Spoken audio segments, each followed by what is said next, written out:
This lecture is on tissue. So that begs the question, what is tissue?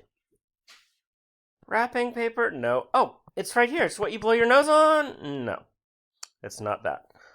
So what did we say they were in chapter 1 and chapter 2? Oh, I remember.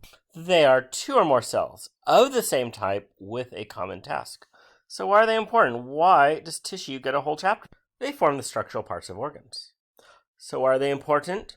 They form the structural parts of organs. So let's begin. By the end of today, you're going to be able to identify the 4 basic classes of tissue.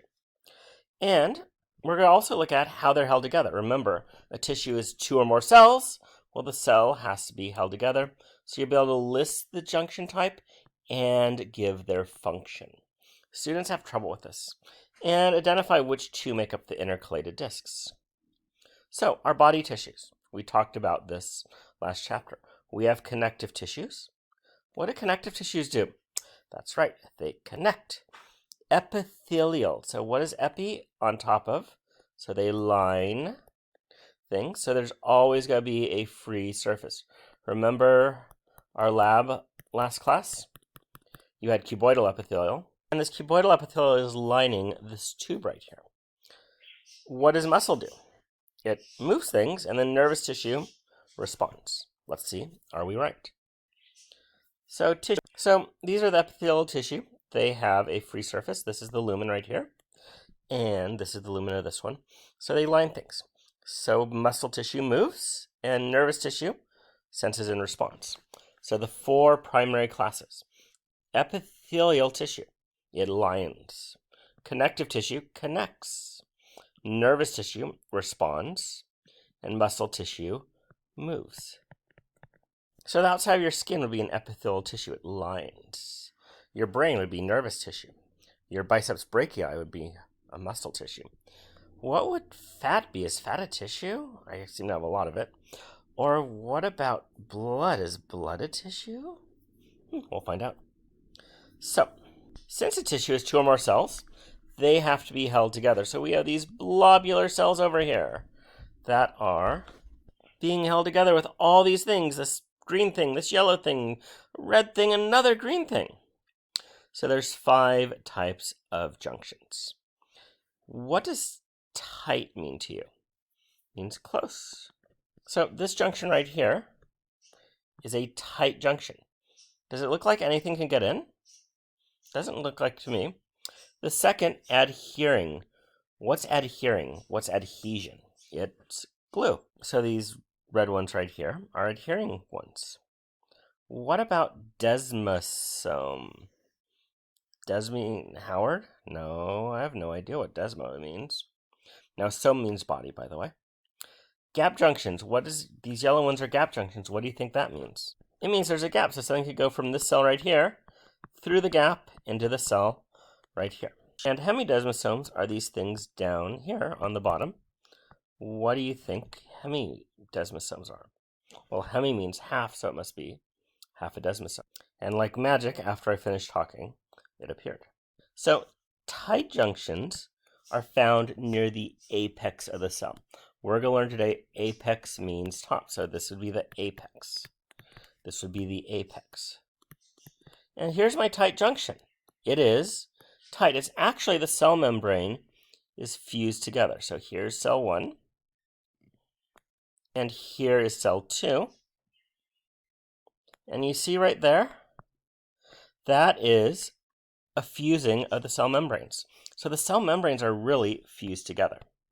So it's watertight. It prevents molecules from traveling between cells. So here, it's our little animation. We have the blue things and the green things. They cannot get in. Uh-oh, the red things are trying to escape. They cannot get in. So you have this in places like your skin, where you don't want things to come in and out, and your mouth, where you don't want things to come in and out. Our next junction type is called an adhering junction. Now, it's found in the middle of the cell below the apex, and it's more like purse strings, just stabilizing the cell, holding them together. So sometimes they're called adhesion belt junctions. So here's an adhesion belt, and it's literally running along the cells, and it's connecting them. So if I drew my two cells, I would have just this connection, just these proteins connecting cell A to cell B. And water is free to pass through and bringing whatever water has, like sodium that side, potassium on that side. So it lets things leak through. And this is, you have more throughout your body where you don't care if something moves from one side to another side. Our third type of junction is called a desmosome. So a desmosome is a junction holding it together.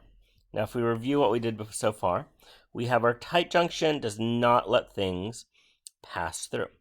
We have our adhering junctions, which are literally from one cell membrane to the next.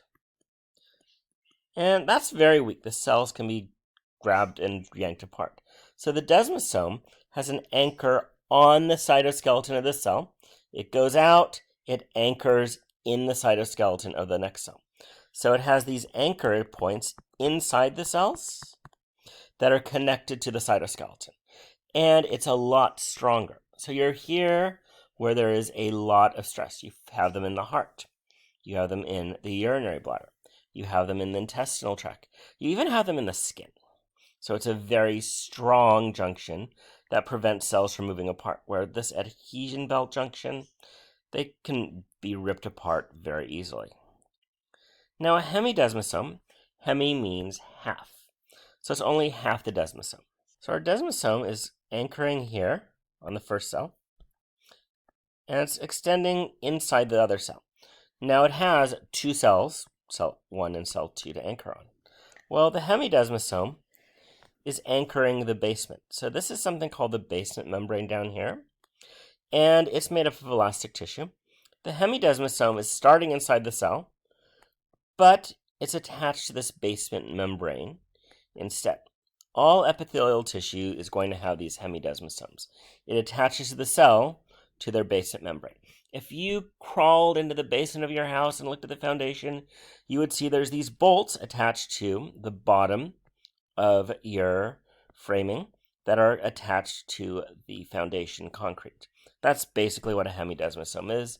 It's anchoring an epithelial tissue, such as this one, to what's below it.